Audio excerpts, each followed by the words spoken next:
Hey, Edgar from Funneltopia here, and let's talk about cookie consent banners. Which over here, I'm in like a website main homepage editor. Over here, if you can see up top, there's a cookie consent icon, and at first it's going to be disabled, but there's certain jurisdictions that will ask you to have a cookie consent banner, like the I don't know all the exact ones, but like in the EU or maybe in California or Canada, right? They require you to disclose that you're collecting like information and what you're going to use it for and how you're collecting it and all that stuff, right?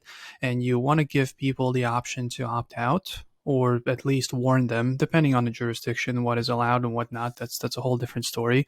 But there's that option now. So if you click on it to enable it here, make sure to kind of read it quickly through the first time this pop up. But yeah, basically the way it works is by default, like the tracking codes for like Google Analytics, the Facebook Pixel, and all that stuff, they get placed in the header. So make sure you place them in the correct place, because the way this works is if they haven't opted in, those scripts will not run by default. They will not track this person because they haven't opted in.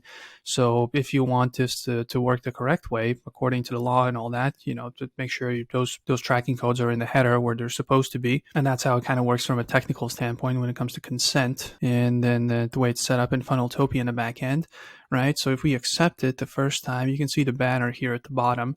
You have two options. You have ask to opt in, which is, again, I'm not a lawyer, but this is kind of like the bit of a better option.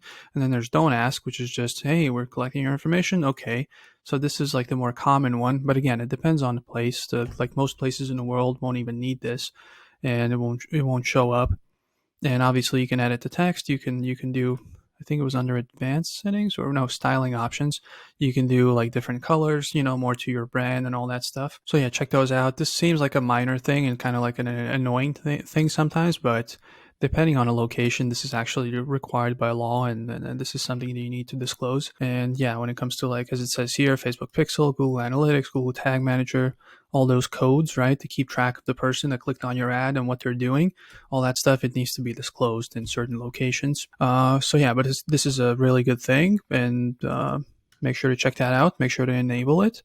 And if you have any questions, click over here, 24/7 chat support. We will try to respond as quickly as we can. And yes, if you don't have any questions, I'll see you in the next video. Bye.